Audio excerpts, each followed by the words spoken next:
Hola, hola, buenos días, bienvenidos. Estamos acá de nuevo en nuestra clase, en una clase del día de hoy. Estamos a jueves 3 de diciembre y como sabrás, estamos en nuestra clase de español y hoy tenemos dos sesiones, ¿cierto? Bueno, no te preocupes porque también ya te percataste, este proyecto lo vamos a trabajar durante 3 semanas y eso también permite que las sesiones de trabajo no sean tan pesadas, ¿verdad? Recuerda que estamos iniciando el proyecto de escribir cuentos de misterio de terror para su publicación. Y bueno, vamos a iniciar el trabajo. Hoy trabajamos con libro CEP. Hay que recordar que el cuento de terror se caracteriza por provocar al lector miedo, tensión o escalofrío mediante el misterio y cuenta o se conforma por 4 etapas. La primera es el planteamiento, que como ya habíamos platicado, en ese planteamiento se presenta a los personajes y explica el espacio y el tiempo en el que desarrolla la trama.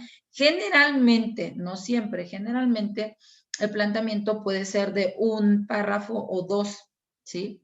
El nudo es la parte donde se plantea el conflicto que lleva a la siguiente etapa. Es decir, en donde de repente todo estaba muy bien, pero un día empezó a ir algo mal, ¿no? O algo malo ocurrió. En el clímax es donde se aumenta al máximo la tensión en la trama es decir, donde tienes más tensión, más miedo, se intensifica el miedo, se intensifican los escalofríos o el misterio, ¿no? Y el desenlace o final se resuelve el conflicto y termina la trama. Ok, ahora te voy a pedir que por favor vayamos a las páginas 64 y 65 y 66 de nuestro libro CEP. Yo ya lo tengo acá abierto. Vas a leer, recuerda que aquí en el video generalmente no leemos juntos, porque es mucho tiempo el que podemos llegar a tener leyendo y la idea o la intención de los videos es más la explicación más que la acción, ¿cierto? Entonces te voy a pedir que por favor con mucha calma, detenimiento, te leas el cuento de Tiempo Libre, ¿sale? Y después El mensajero de la muerte. Desde el título, ¿verdad? Ya da miedo. Para finalmente que contestes de manera individual esta tablita porque es nuestro producto de la primera sesión. Y es una tablita comparativa. Recuerda que cuando tenemos características del lado derecho y después en las otras columnas tenemos uno o dos cuentos, artículos, textos que analizar, llamamos a esta tabla cuadro comparativo o tabla comparativa, ¿sale? El cuento 1, para refrescarte la memoria, se llama Tinta Roja. El cuento 2 es este de acá arriba, que se llama Tiempo Libre, que vas a leer el día de hoy. Y el cuento 3 es El mensajero de la muerte.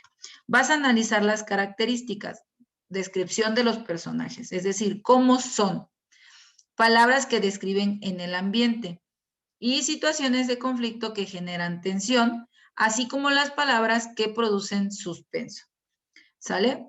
Una vez que hagas este cuadro, te voy a pedir que en cada cuento, de los 3 cuentos, con tu lápiz, me vas a subrayar en donde en el texto, en la trama, en la historia, se describa a los personajes, ¿sí?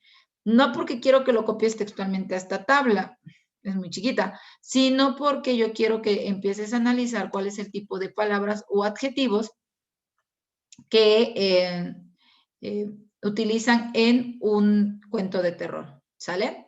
Ahora,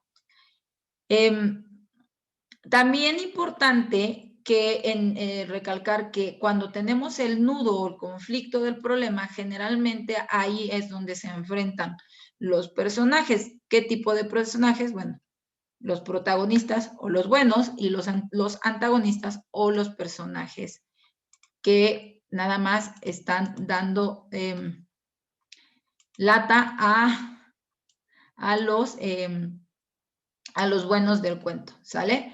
Entonces, te voy a recordar, para la sesión de hoy tendremos 2 productos. El primero, en este cuadrito comparativo de la página número 66 de tu libro CEP, vas a llenar los aspectos de cada uno, ¿ok? Si tienes que volver a leer el cuento número 1, adelante, yo no tengo ningún problema. Después que lo hayas llenado, vas a subrayar de los 3 cuentos los párrafos o las oraciones en donde el narrador describa a los personajes de cada cuento. No importa qué tipo de personaje sea, ¿sale? Y bueno, pues como bien te había dicho, la sesión, al tener 3 semanas, las sesiones en español se vuelven más relajadas, más tranquilas. Y por esta razón hemos terminado con las actividades del día de hoy. Ahora es súper importante también recordarte, la lectura, cuando yo te pongo actividades como hoy que se tratan de leer, te pido que tomes el tiempo necesario, no porque, la Miss me dejó leer y cómo se va a enterar que estoy leyendo, pues precisamente te dejo leer porque hay una actividad en donde yo me doy cuenta si estás realmente leyendo o no estás leyendo, ¿sale? Bueno, entonces te voy a pedir por favor que una vez que termines estas 2 evidencias, me mandes las fotografías por este medio, ¿sale? Y pues bueno, nos vemos más tarde en nuestra clase de ciencias naturales. Cuídate, chao.